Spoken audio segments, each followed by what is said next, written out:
You're listening to Podcast with Curtis Mack. Hey, what's going on, everybody? It's Curtis Mack. Welcome to Podcast with Curtis Mack, 2023 edition. And I have a special guest with me.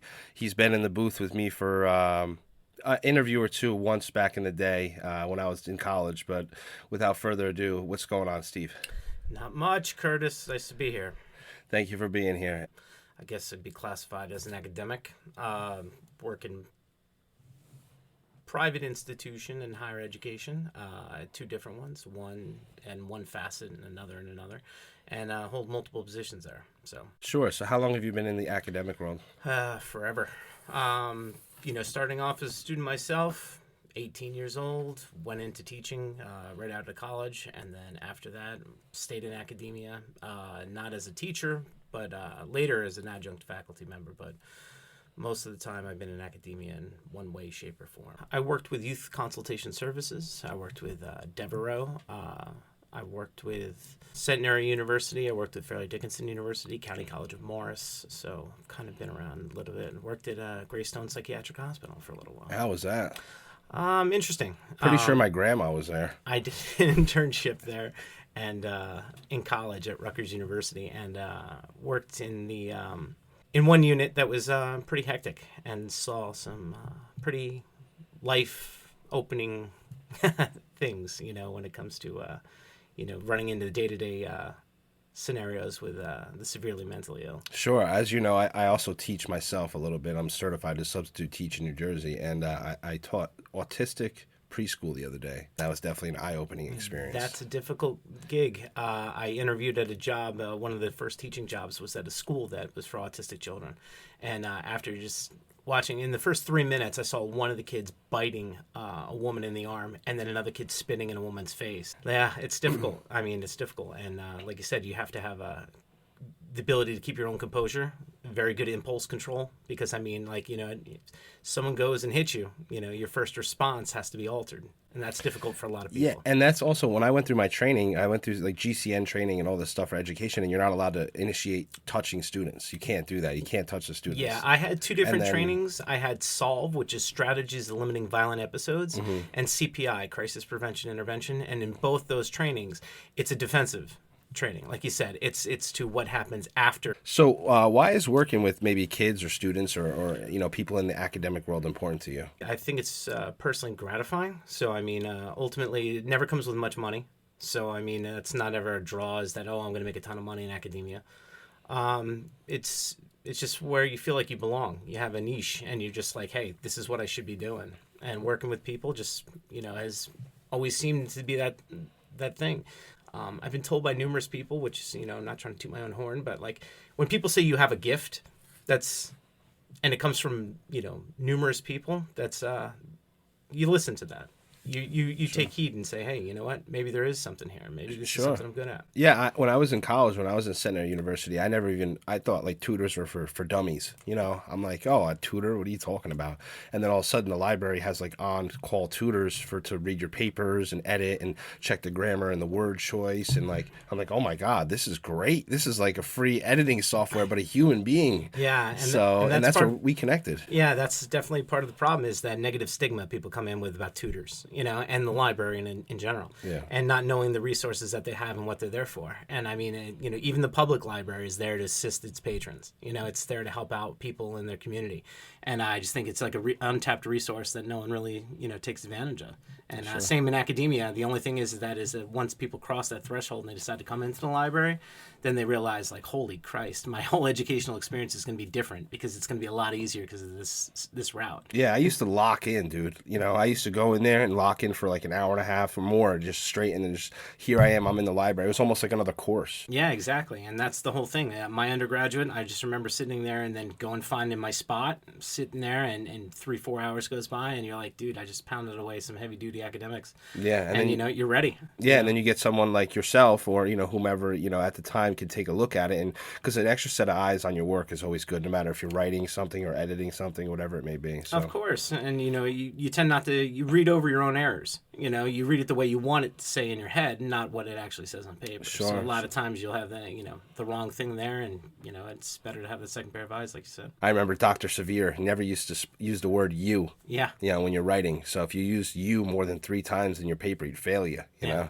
So I'm like, well, what do I use instead of you? It's like an individual, one, you know? So it's like you're not supposed to talk directly at the person. And so. how punny is it that his name is Severe? Oh, yeah. Yeah. Oh, pretty God. severe, He was a great teacher. Yeah, he was. And you miss him. I think he's at Valparaiso right now. Oh, God bless him. Yeah. Well, speaking of memorable moments, what was your most memorable moment when it came to the academic world? One young lady, she had it rough. I tutored her, and she decided that her last semester she's going to go off on her own and be able to, to go through school without any academic help whatsoever. She failed the research methods class that she really needed to take, and then so she had to take it again. And then she failed it a second time. And when she failed it the second time, the school pretty much gave her the exit. They said, you're done. The only way she could get back in, and you're talking about a senior now with 114 credits, 115 credits. Almost there. She had to go back past that class because she had one more chance at it. But before that, she had to go to community college and have a decent enough GPA to bring it up to go reapply. So she had to reapply to school. When she was at school, her dad had rented out her room to somebody else because he needed the extra income. Sure. So she ended up having to do a semester going to community college and sleeping on her couch in the living room. In her own place. Jeez, so Louise. it's rough. She got back in, and then she came to me and said, "Look, I want to work with you. I got to take these 3 classes, which is 12 credits, and I'm going to be completely honest. I need your help." I said, "If you regiment Monday and Wednesday, 5 o'clock to 8 o'clock every day, that I put on the schedule, you come in those Mondays and Wednesdays, and we'll do this."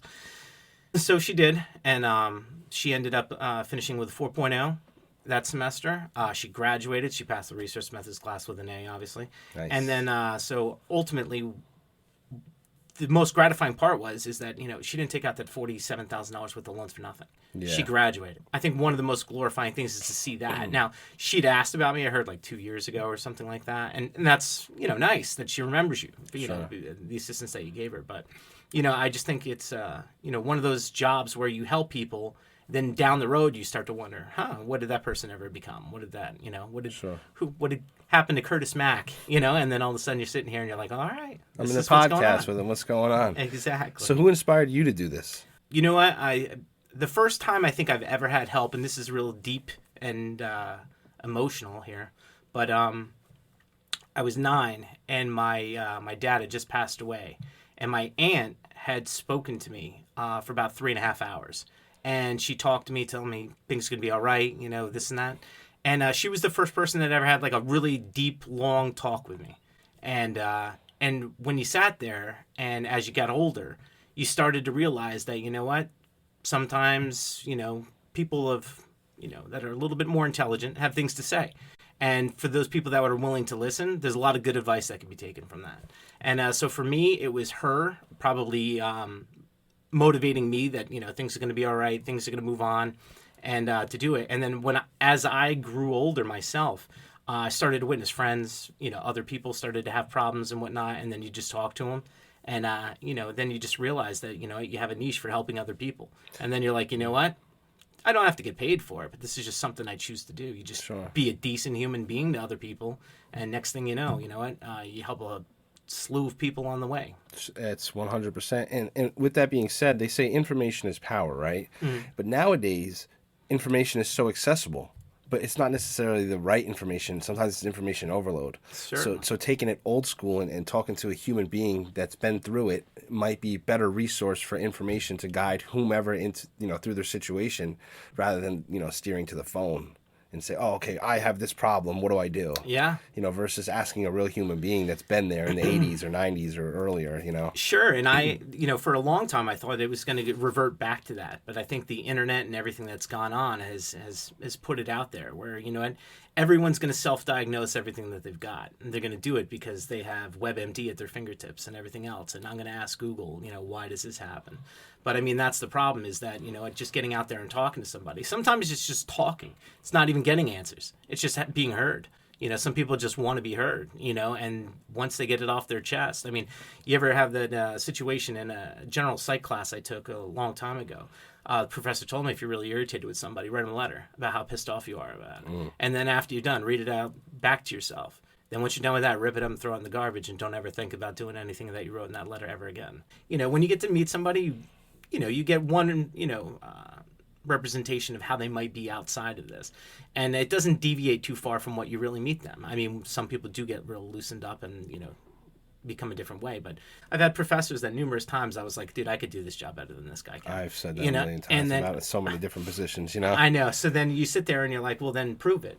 Go out and prove it. But I'm only proving it to myself. That's why you become an adjunct professor so you could teach the class, and then you get graded by the students, and they do the evaluation and student opinion reports, the SORs, and you read what they have to say, and it's enlightening, because I feel the same way about substituting. Because after I substitute, before I substitute, the kids are like, "Oh my God, Mr. Mack's going to be here today." Yeah, like that's powerful. The school should recognize that if they're that psyched about me subbing a week from now, obviously I have something to offer.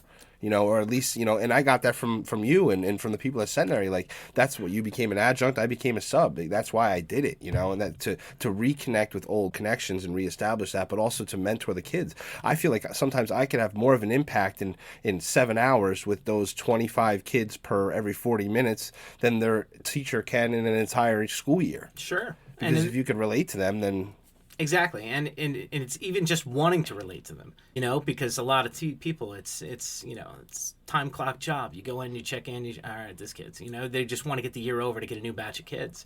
Being in education, you're sitting there and you're like, hey, look, you know what? I find this is an opportunity to make as much of a difference as possible in that limited amount of time. So taking advantage of that is, like you said, got a lot of attributes of the successful people in that sense with working with people. Of course, the money is horrible.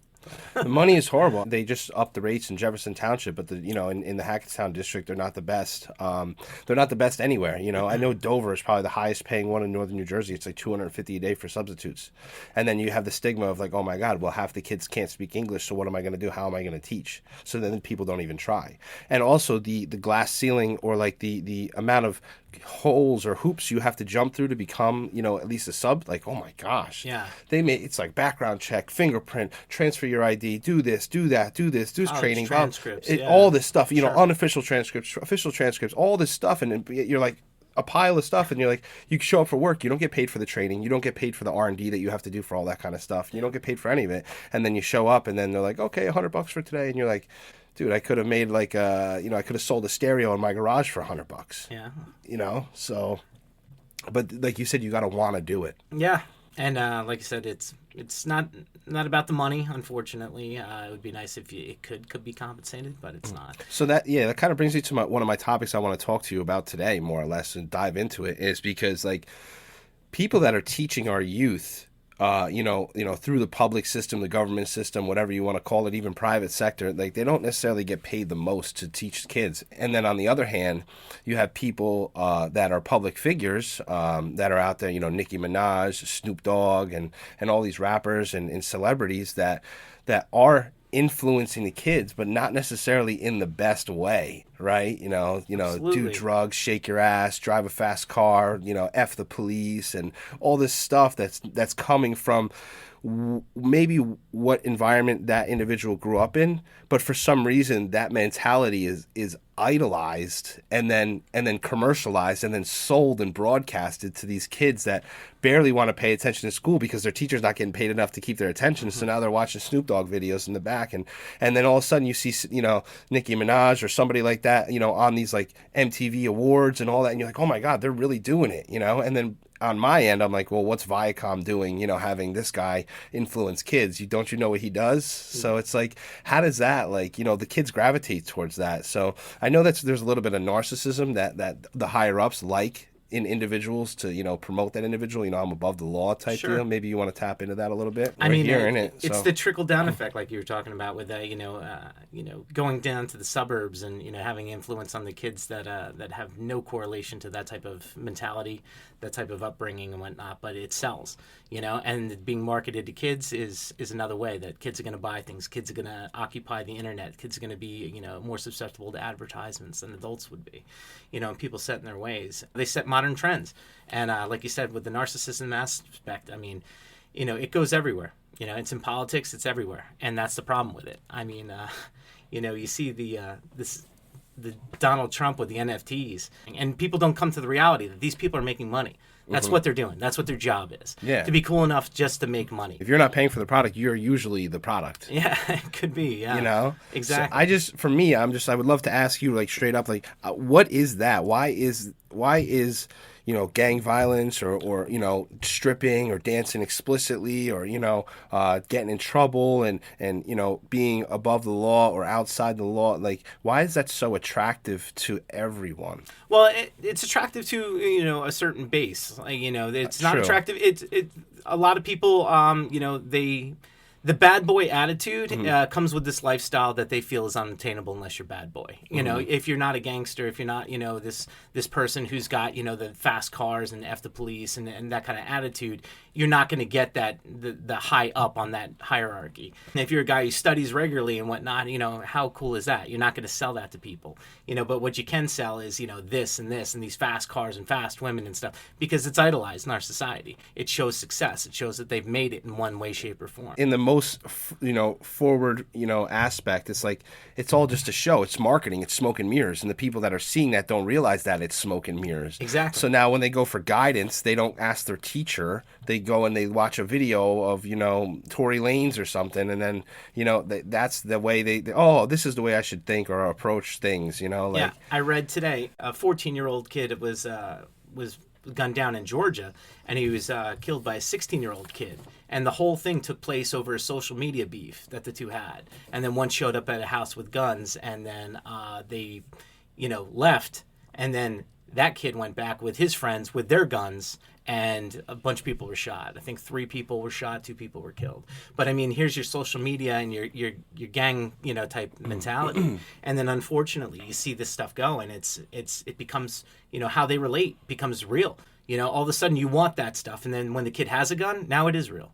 And now, now that whole lifestyle that, was acted upon by these actors, because that's what they are when they get older. Snoop Dogg is acting, like... Publicly, hey, though. Yes, publicly, and in everyone's eyes. These kids aspired to this, and here it is over social media, and now some kid's going to spend the rest of his life in jail.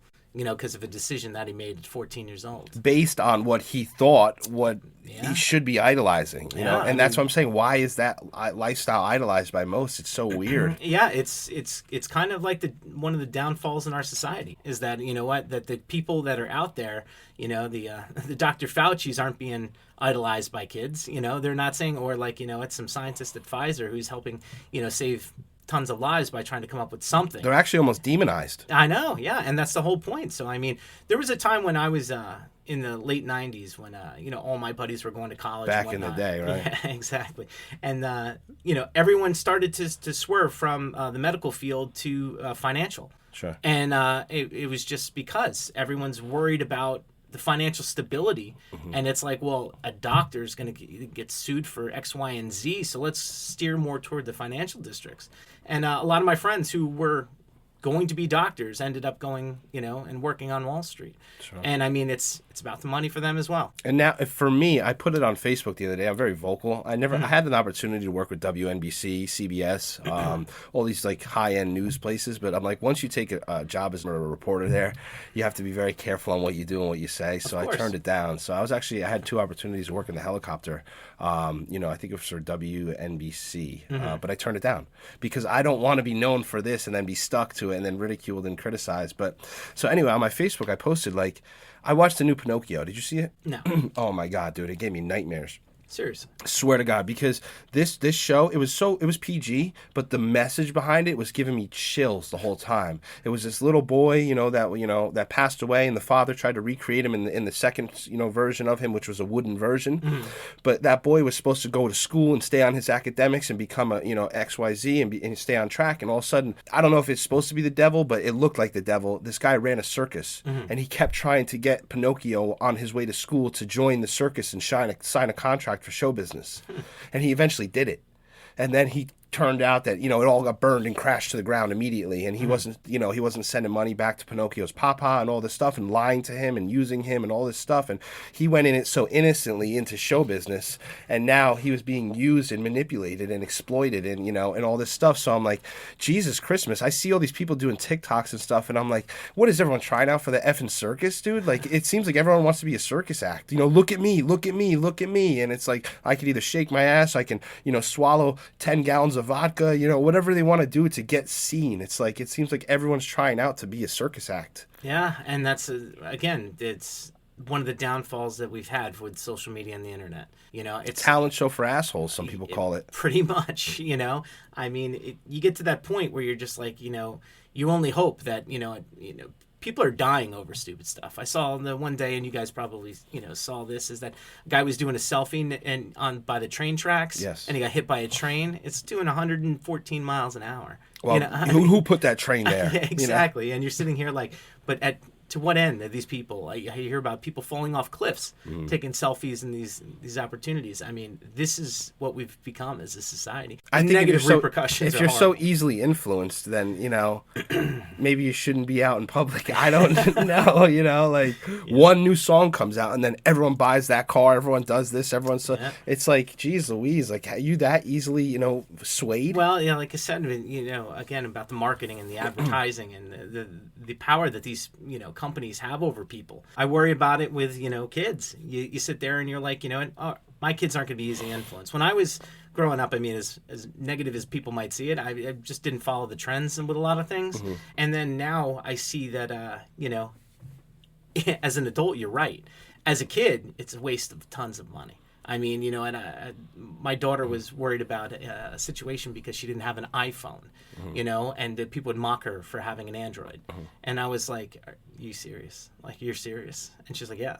I mean, that's where we've come in our society. The fear of missing out, right? Yeah. Yeah, or being ridiculed for, thinking different. Yeah, yours isn't as good as everyone else. And I was like, they're the lemmings. You're not, I mean, here's the situation, you've got to, deviate from what the norm is, because sometimes the norm is craziness in itself. They're not thinking about their long-term futures. No. A lot of people. And so when they follow these trends and they buy these things that they buy, you're buying them to impress the Joneses. And at the same time, to what avail? The Joneses are going to move in 3 years. Yeah. And then what? And they're financed by somebody you're not even seeing, Exactly. behind the scenes. And it's all an act. And that's why, if there's one course, if you don't want to go to college, there's one course I suggest everyone takes. It's like sociology of media or psychology of media. Definitely. Because you'll understand, oh my God, everything is staged. Like Jersey Shore.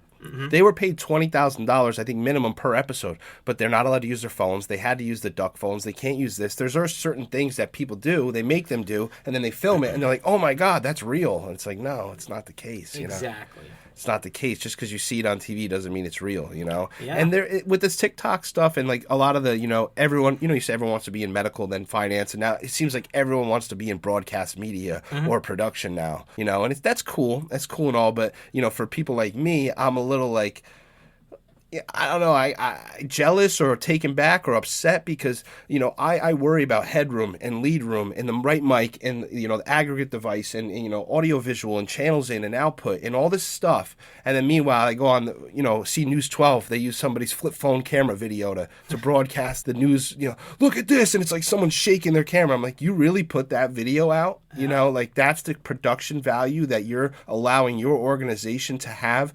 It's like the simpler, the better, the shittier, the better, because it's like, oh, look at this. Yeah, well, you come from an area where, you feel like you shouldn't provide a watered down version of anything. And the problem is in our society, sometimes that's the easiest thing to do. And like you said, it's being infiltrated by people that shouldn't be in the field because, like you said, they just want to be out there. They just want to be like, I have a say or look at me, X, Y, Z factor. And that's why you said people are coming into that field more that probably shouldn't be there. No. I think that there will be a benefit to it because some people that would never have a niche for it, like yourself, all of a sudden realize, holy, this is my place. And then once you get to that point, like I said, you're just like, wow. Like I said with me and in teaching, all of a sudden you sit there and you've had professors and you're like, dude, you suck at this. You suck, yeah. But you've got a PhD and you're respected in this field and you're like, I could do this job so much better than you and so more effective and so much more effective. And then so in your aspect, you've got that situation where you're in the same thing with media and you're like, dude, this is not right. I could do this 10 times better. But, circling back to the content and like being influenced and stuff, like it's so crazy how watered down everything is, and at the same time how easily influenced everyone is. And then I feel like the higher ups, I don't know who's running what, for what platform, but they take people that are, I don't know, like have a previous background of being followed, and they use those people to push whatever message they want to push. Of course. And why? It's because they got a proven track record. Whenever you follow that route where you get people that have been successful at gathering large bunches of people, for whatever purpose, that's who you utilize down the road. That's why you see actors revisit, certain products again, or that's why you see like politicians, will be moved from the state level to the federal level, because I'm no longer going to be a state senator. I'm going to be this, and I'm going to run for president or something. But it's because they've had that following, and that's how they progress. Part of human nature is moving up that evolutionary ladder in whatever you're doing, and for a lot of people that ladder is important because with it comes prestige or whatever. So in any kind of job, people want to get up to the next rung because, like you said, we see them from below and say we could do it better than they can. So that progression up is but that process is not expedited in any way, and everyone thinks it is, I think, nowadays. And at the same time, there's companies that don't respect the people that want to move up. There's certain patterns that they have to follow to get there, while other people remain dormant and staying at the same area. So it is difficult in some places, or it's not vetted, like you said. In other places, that people just go right to the top. Yeah, because what I've seen, Stephen, I would love your opinion on this. Is I've said this so many different times. If you do something bad, good enough, you will not be scolded. You'll actually be rewarded. So, it's like for somebody, let's just say somebody takes, back in the day, if, you put any Disney characters in front of your business, you're going to get a cease and desist from Disney if someone sees it somehow, somewhere. Sure. But now somebody makes a TikTok and they make a bedazzled version of Mickey Mouse or whoever, and instead of like, oh my God, this got 30 million views, it's like, okay, it's still copyright infringement or, defamation, whatever law that it still was, but since it got so many views, they're like, actually, we'll take that idea and we'll endorse you. Rather than, sending you a cease and desist letter. It's like, oh, how did you do that? So if you do something bad, good enough, you're endorsed. Same thing with Snoop Dogg. I mention him a lot, but like for me, he's in the public eye. It's his track record, they had it where he was idolized by a certain group, and that group ages just like everybody else. So, they can, the group that's been following him since the mid-90s, they're probably still, tuning into him with Martha Stewart. Because you've had that audience, they know who he is. He's a cult figure. And the problem is like, it doesn't matter how derogatory the things are that he does. Like, how do you have Cardi B and Nicki Minaj doing voice characters for Disney characters? Yeah. And how? Like they talk about, wet ass and all that. They got rid of the Baby It's Cold Outside song, but yet the number one song on the chart for 2 months during that period was wet ass. Yeah. Well, so, like you said, like what? The companies are selling out. The companies are selling out and going for the money. They know that these people are going to produce money, push their moral values aside, and they say, you know what, we're going to do this because this is what's going to take the cake. Like explicit material, sex, drugs, money, rock and roll, all that. If you think about those executives and whatnot, they're there for, say they're there for 12 years. All they're doing is, you're getting closer to retirement. You're making as much money as you possibly can to retirement. You're not trying to leave the place better, morally or financially responsible than when you got there. You're going to take. But what about the kids, dude? But that's the whole thing. The kids is, they're sitting there and they're like, well, if you're a good parent, your kids won't know who Nicki Minaj is when they're 9 years old. Meanwhile, then I turn on Nickelodeon or Disney, and then she's either voicing a character or hosting a show. Exactly. And that leads the kids to experiment more with, getting in their devices and looking up these people and seeing the explicitness of it. And then that's where, the whole parental thing So the audacity for, higher ups putting those people in positions to influence my kids or the kids is like so appalling to me.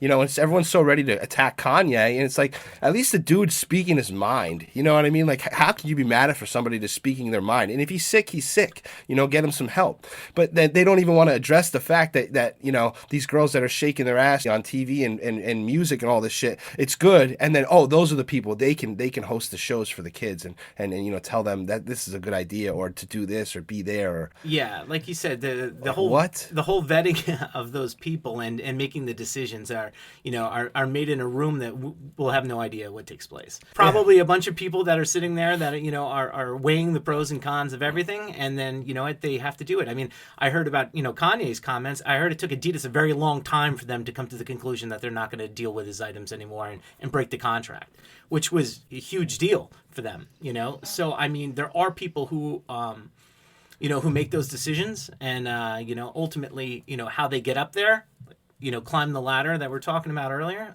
you know, who knows? You know, but they're the ones that do, you know, produce the product. It reminds you of like WWF back in the day, like Eddie Guerrero, lie, cheat, and steal.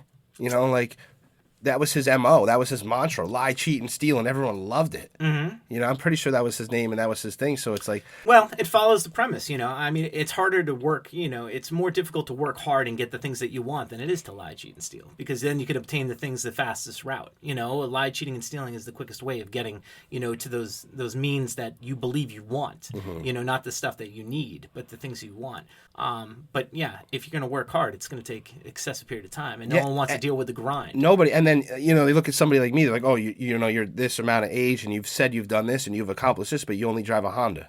Yeah. You know, and well, that's because some people place the value of you on what you're driving. Yeah. And that's where, you know, you have to turn to them and be like, look, man, I'm very satisfied with who I am. Yes. Even though I drive a Honda. If you're not, you know, 20-something with a Lamborghini, a couple girls with their ass hanging out and you know, jewelry on, you're nobody. Yeah, that's unfortunately, you know, what people find is successful in this country, is that type of person. It's spun out of control with the successful rate of this country when you have Jeff Bezos and Elon Musk and these people worth billions, and yet they're not using their money for the best cause possible. Yeah, you know, and when you see like Bill Gates, who is, you know, who does a ton for society and a ton for different, you know, groups.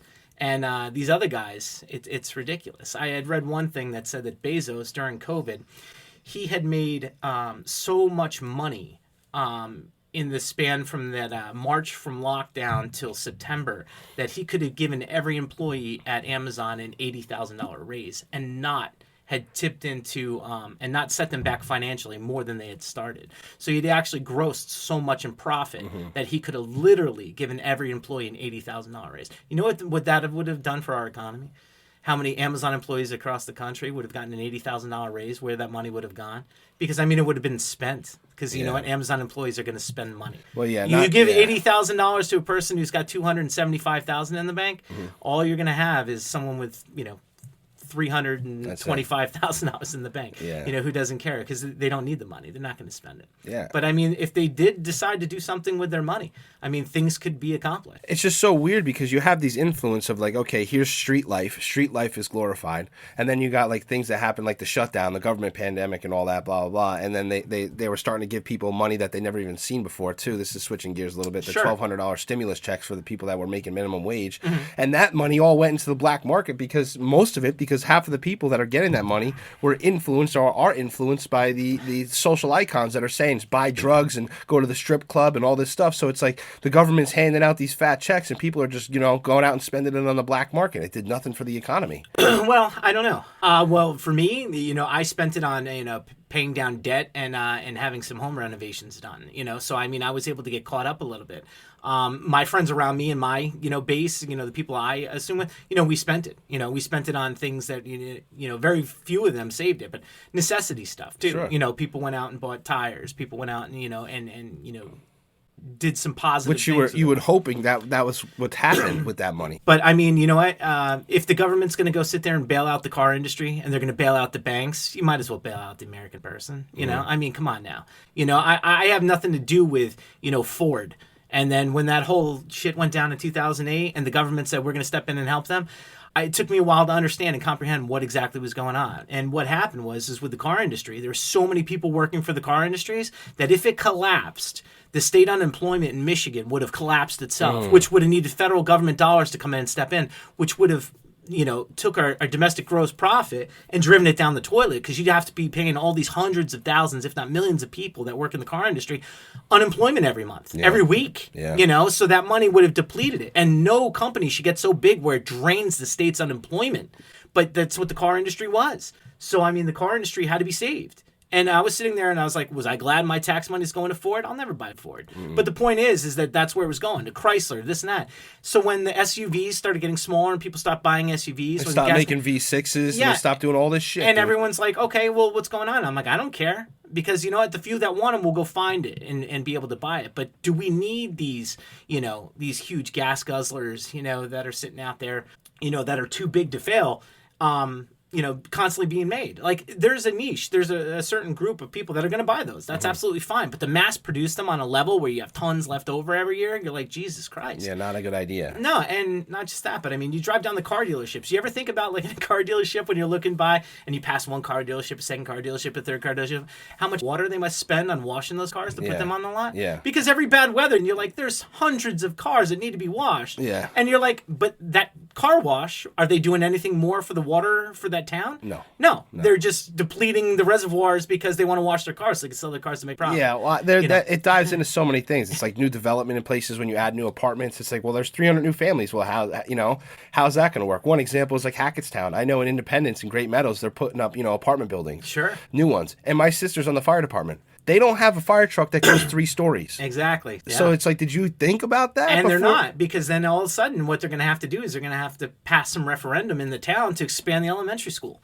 And put on an extra addition, because now you got 300 new units. Well, did you think they're not coming with kids? And then you get into the whole, mix of like why things in our society are slowly, dissipating into, the point where you can't even, fix a lot of it, where you just have to add on, and they Band-Aid everything until, we can get ourselves in a better predicament. And another thing, like talking about the education and the systems a little bit, like people talk about free college. When I was in school in economics, they taught me free college is not a good thing at all. Because what happens is the people that can go to university or a university, however you say, it depends where you're from. I guess some people out of state or out of country call it just university. So, but when you go to a university, you're either accepted through an educational opportunity program or a grant or some type of scholarship, or you have really good grades, right? You go in there or you can afford it. Your parents can afford it. So, and then the people that necessarily either can't afford it or don't have the best grades or maybe, whatever it is, they go into county. And then the people that can't afford or can't get into county go into trade school or want to take a different route. But if you make county college free, the county college more or less doesn't necessarily have a GPA requirement to get in.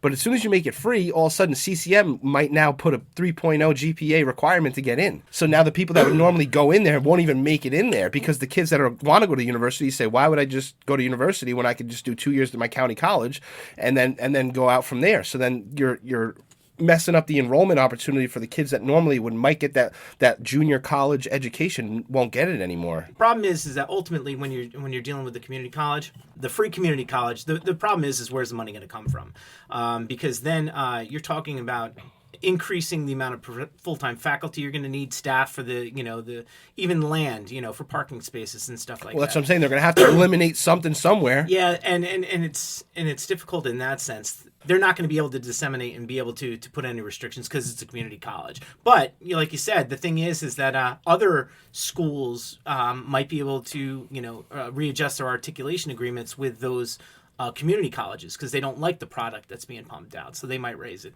The problem with school finances in general is that no one's capped it. No one's in politics is taking it on and needs to take it on, because the situation is just getting worse. As more grants and student aid is available, it increases the prices of colleges. And why? Because they can. So that's why you go and you find a book that's $165 for a class, when if you were to buy it, off the street, it's $28, but why is it so expensive? Well, it's in need, and there's gonna be a new edition next year, and we have to sell books, and that's what we have to do. Well, and according to half these rappers and all these people online in the videos I watch, I don't have to go to school, and it's stupid. Yeah, well, that's unfortunately that's the path that they've been able to anybody to that goes to college is an idiot, and they're not making millions and driving a Lambo. Yeah, exactly. So, and that's the thing is, like, those people are going to put that and flaunt that in people's faces who are educated, because they're going to be like, look what I have. Like 50 Cent, I told you, he tweeted the other day, I didn't go to Harvard. but the people that work for me do. Yeah. Or did. That goes to the whole premise of, like, look how fast I'm able to do this. And that's the thing. Like I said. And how did he do it? He was able to break into, to the scene, whether it was from movies or it was, getting into a record label to sign them.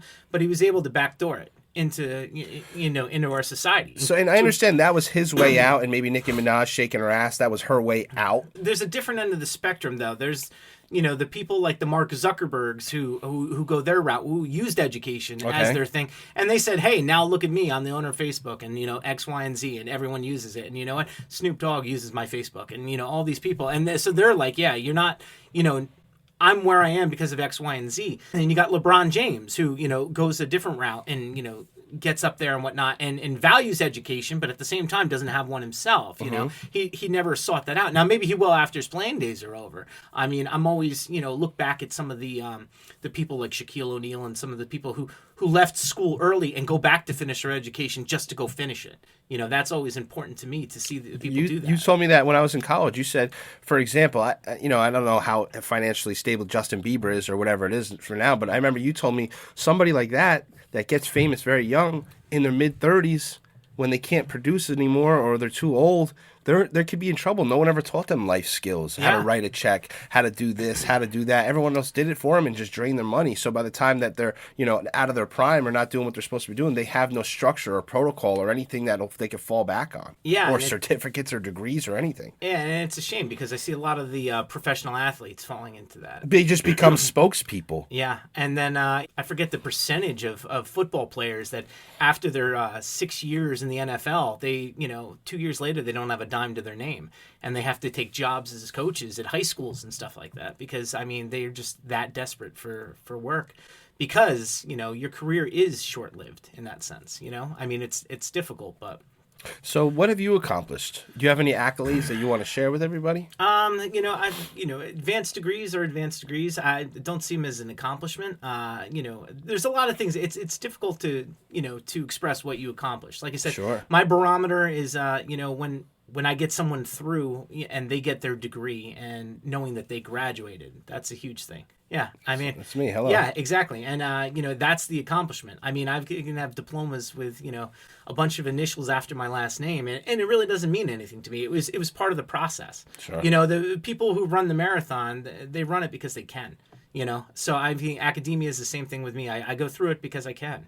And but it doesn't piss you off a little bit that like somebody made a song about drugs and that it has $1 million now, and you're like, well, shit, I could have did that. Well, there's a lot of things that I sit there and say, shit, I could have done that. But right? At the same time, you sit there and you're like, do I want to do that?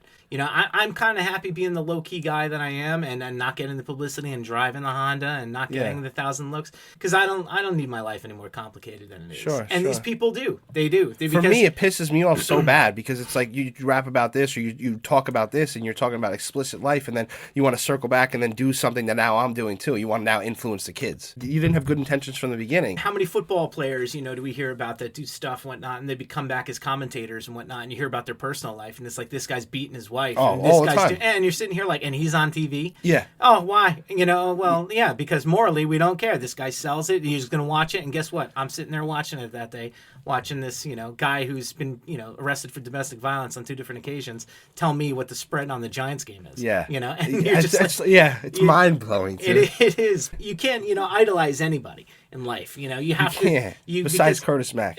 Exactly.